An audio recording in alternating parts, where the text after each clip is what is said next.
At dawn, the wind no longer blew from Hawk's Peak. It blew from all three of the towering peaks down upon our village. No fires burned outside that morning because of the wind. I went through the great lodge and divided the koos roots we'd gathered. I told my father about the white people who were living in a cabin on one of the creeks that fed Wallowa River, how they were digging gold. I said nothing about the hole I'd shot in the woman's copper pan. "They're the first, but many are on the way," he said.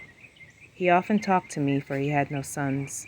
Unlike other girls in our village, I often talked back. "We will stop them. Here we stand," I said. I felt angry when I thought of white people cutting the trees and planting wheat where our horses and cattle roamed. "No, daughter, we are few, and they are many. They're locusts, and they'll devour us. Not if we stand and fight. If we fight, they will devour us all the quicker." My father turned his back, which meant that he would not listen to another word. His mind was made up. "I do not like this wind," he said. "It sounds like many horses running." Joseph, my father, son of old Joseph, was an honored chieftain of the Nimipu. He was their chieftain because he could see far away into the land of suns and moons that had not yet risen. At the snowflakes before they fell, the small green worm deep in the ruddy apple. He thought before it is spoken. He was a kind, gentle man, for me too kind with the whites. He was not a warrior. "On the backs of the running horses are soldiers," he said. "Their leader is Howard." "The man who has only one arm?" I asked. My father nodded. We were standing among some trees on the shore of Wallowa Lake. Waves piled up on the shore. Stout trees thrashed and bent. The mats around the bottom of the lodge flapped like birds ready to fly away.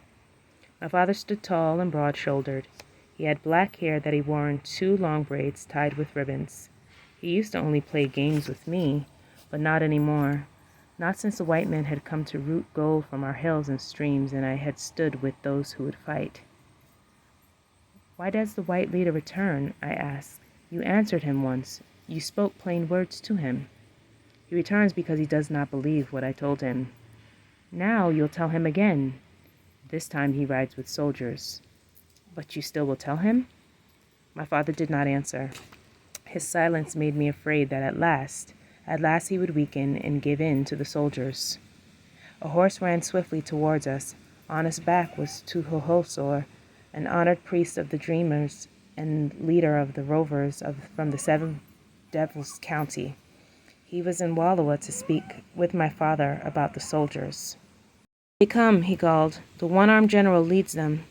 "I know," my father said. "I hear their horses." The sun was dying as we stood beside the lake. In the last of its light, a band of soldiers rode out the woods. They came fast through our village. Out in front rode General Howard, the man who had one arm and worn silver stars on his jacket. He pulled up in front of us, and a soldier came out and stood beside my father to help the 2 men talk together. "As I rode through your village," the general said, "I looked but saw not one sign that you planned to heed my orders to move your people from Wallowa." My father answered him in a gentle voice. "We have decided not to move to Lapwai, this other place. It is small and far away. It has little grass to feed our many horses." "You have 1,000 horses, Chief Joseph," General Howard said. "You have thousands of horses. You have more horses than you could ever use or sell." My father said, "I've been to Lapwai to look. There are Indians living in Lapwai already. I saw 3 lodges and many teepees." "I will move them," the one-armed general said. "Everyone will be moved, and there will be much room in Lapwai." "That is not good to drive people from their homes," my father said. A furious gust of wind bore down on us. The general's beard blew straight out. The 2 men stood and stared at each other. In a triangle of trees behind them, 3 men, 2 of them in red jackets, were watching. They had ridden up silently. I knew all of them. The redcoats were warriors who had sworn to fight General Howard and his soldiers to the death. Their leader was Walithis. He hated the whites because his father was murdered by a white man who had never been punished for the crime. Red Moccasin Tops, his cousin, hated the whites for the same reason. They lived for the day they would take revenge. They wore their red jackets as a warning sign to the whites of the revenge that would come. To one side among the trees stood a tall young man, his hair piled on the top of his head and a leather band painted with flying birds tied tightly around his forehead. Swan Necklace was cousin to both redcoats, but was there, I knew, only to guard their horses. He didn't hate the soldiers or the white settlers or anyone else, not even his own father, who called him an idler and sometimes knocked him down with a sharp cuff on the air.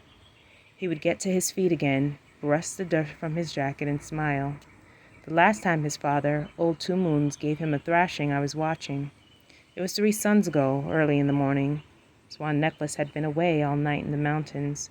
He went to the mountains to gather baskets of earth, all colors of earth, yellows and reds and blues.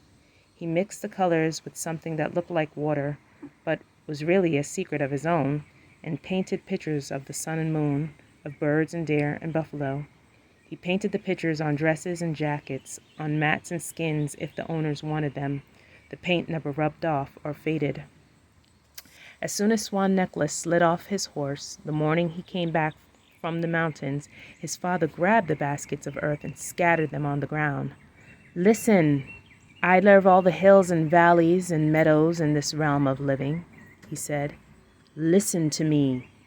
His son listened and smiled a little, but more to himself than to 2 Moons. "Death stalks the land of the wandering waters," his father said. "We are surrounded by soldiers who are here to drive us from our homes or to kill us.